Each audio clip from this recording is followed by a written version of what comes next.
Yo, what's up guys, this is Yamato, and today I'll be doing an Enhancement Shaman PvP guide.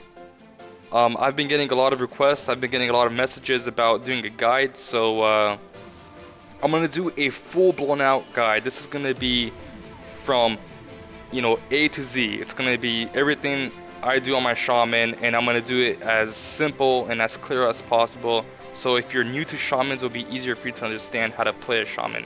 So that being said, let's get straight into this guide. Alright, so as you can see, I have nothing on my bars. Everything is cleared off to make it easier for you to understand what I'm talking about.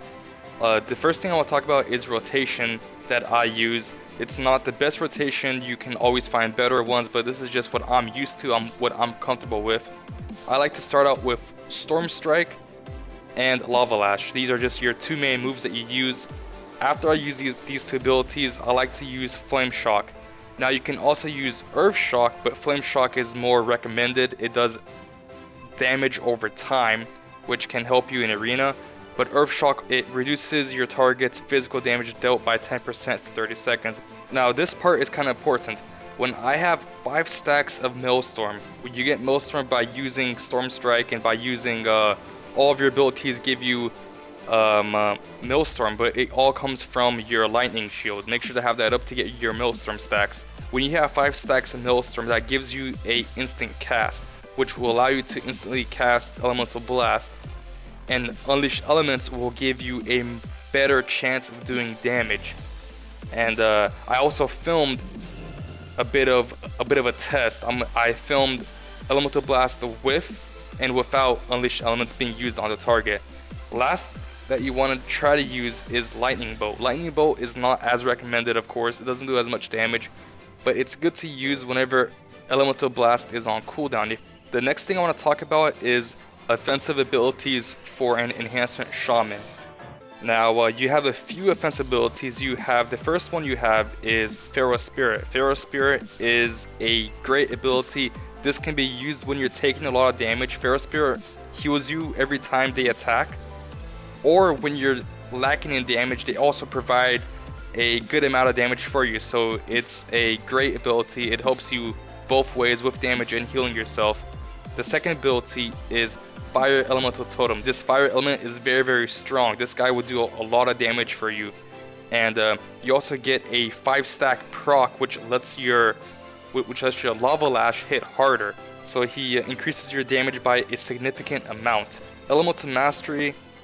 This is a talent I use, and it increases your haste by 30% for 20 seconds. This is great to use with Ascendance, with healing yourself, with pretty much anything you want to do to get a quicker heal or more burst out.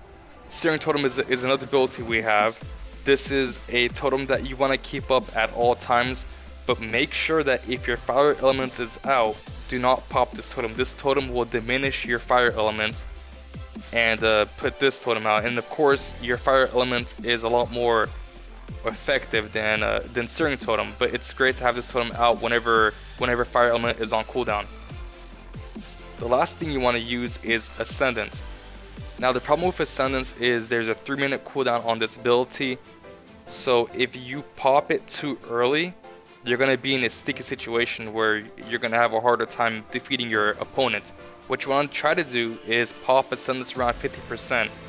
Once your target is at 50%, it's more safe to pop it then. You have a better chance of killing your target easier without too much of a problem. The next thing I want to talk about is totems to pop in certain situations. The main totem I'm talking about here is Healing Tide Totem. This totem is a very hard totem to place correctly. It has a 3-minute cooldown, so if you pop it too early, it's a waste. If you pop it too late, it's not going to help you. You need to use it when you know you're going to be taking damage. For example, if you're doing Arena and a warrior uses Bladestorm with Bloodbath on you, this totem should be used. It should be there to help you survive it. Or if a hunter uses Stampede with Murder of Crows and Chimera Shot and all that good stuff, then you also want to pop this totem just so you stay alive. Your main goal in Arena or BGs is to stay alive, and you don't want to get killed by one ability or 2 abilities. And of course, there are situations where you don't need to pop this totem.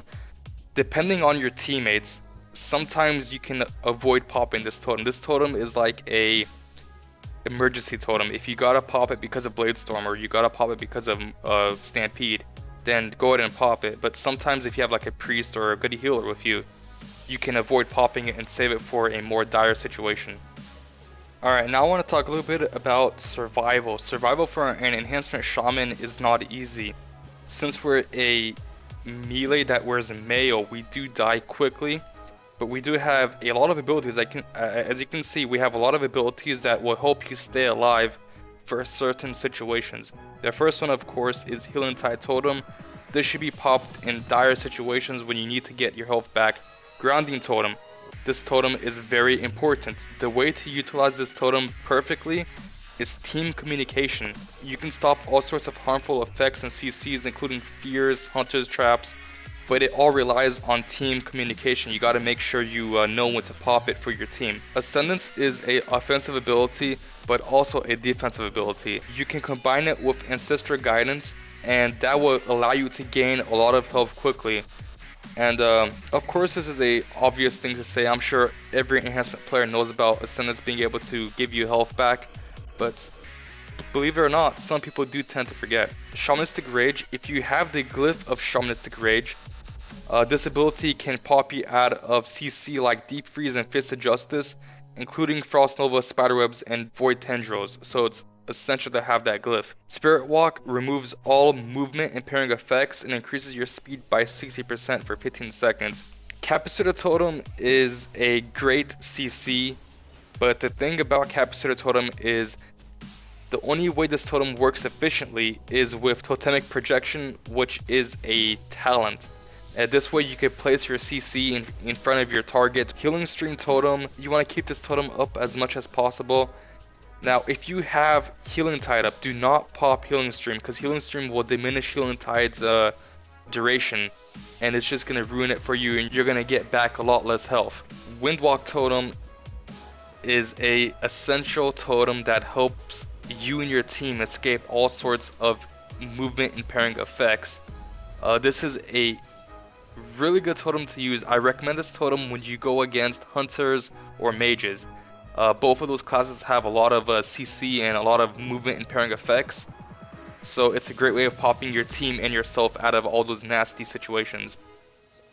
Earthbind and Frostshock. These two abilities are great for peeling and for kiting. Believe it or not, as an enhancement shaman, you have to kite a lot. If you want to stay alive in arena or in battlegrounds, your main tool of staying alive is kiting. You gotta kite or you gotta peel yourself. Now, I want to talk a little bit about the 5 stacks of Maelstrom. When you get 5 stacks of Maelstrom, it's pretty much up to you. You gotta decide if you need to use Healing Surge or Elemental Blast. If you're going low health, then of course the obvious choice is Healing Surge. But if you're not going low health, then you might want to use Elemental Blast for some extra damage. Your other option is Healing Rain. If you're doing 5s or RBGs and you're playing with a lot of people in one area, you might want to use Healing Rain to help your healers out, of course, and to help yourself out. The one thing I did forget to mention about Burst is Stormlash Totem. Stormlash Totem is a totem that you empower yourself and your allies within 40 yards. All of your spells and attacks will trigger bursts of electricity, dealing additional nature damage to their targets. The last thing I want to talk about is my talents and macros. Let's get into my talents real quick. The talents I use are Nature's Guardian, Windwalk Totem, Totemic Projection, Elemental Mastery, Ancestral Guidance, and Elemental Blast. Now, I know that some players out there are going to have different opinions on which talents to use, but this is just what I'm most comfortable with. My macros are pretty simple.